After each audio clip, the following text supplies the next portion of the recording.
المشكلة هي عندها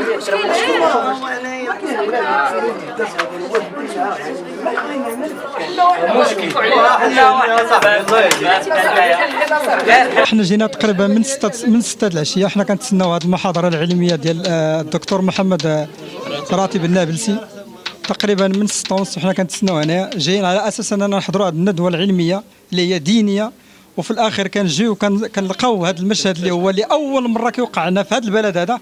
كنشوفوا هاد الناس كيوقفون حدا الباب، لابد انك تدخل تكون عندك دعوه، ولاول مره كنسمعوا في محاضره دينيه تكون دعوه اللي هي اصلا اللي هي الدعوه كتكون عامه، لان هذا مجال ديني ماشي مجال فني ولا شي حاجه اللي هي متعلقه بالسبور ولا بالفن ولا شي حاجه.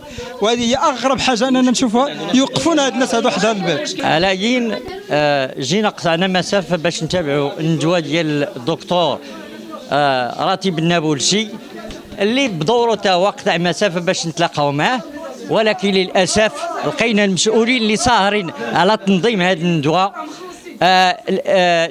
الهواتف ديالهم ما كتردش. ملي جينا قال لك دعوه كونفوكاسيون، على اين كونفوكاسيون؟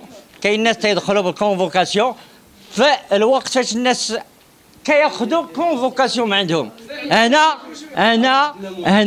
هنا ولات صبغه ديال الزبونيه والمحسوبيه في لقاء ثقافي ونزيدوا ليه ديني، وهذا الشيء ماشي معقول وكنستنكروه.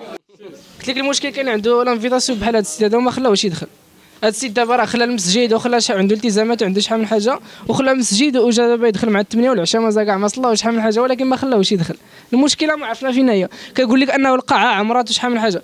دابا القاعه حنا كنعرفوا داك السيد راه عنده قيمه وعنده شحال من حاجه، خصنا نعرفوا شحال من حد غادي يجي عنده، وخصنا نقدروا ليه مكان كبير. هذا الشيء راه ماشي قانوني وماشي معقول. صوروا هما الاولين صوروا